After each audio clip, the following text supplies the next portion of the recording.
Semareka den prayitna semulire kambalik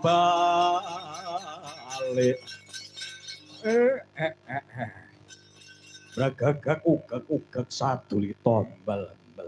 Anoman pripun Kyai kae sawangen Dewasrani kae nggawa bola perjurit gedene sakmono kae bakal budal menyang kayangan usul mbokne sing jenenge Durga bakal gawe untran-untran ana kayangan Suralaya lajeng pripun Kyai kowe takjak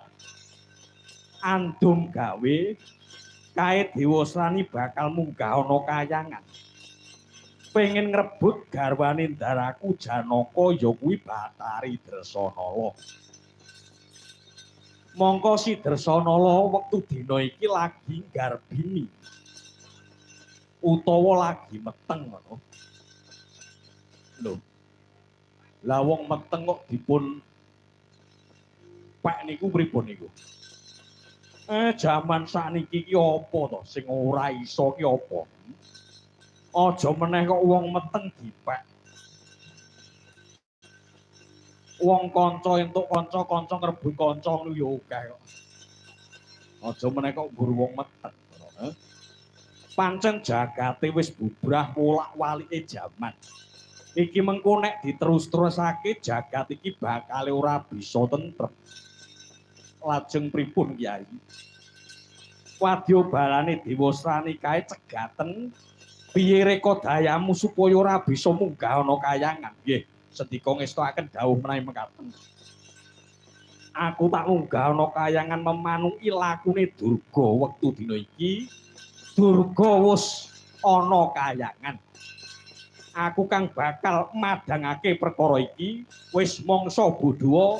muga-muga Sekar kang Ganda Arum tansah ngambar ing kayangan niku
Madep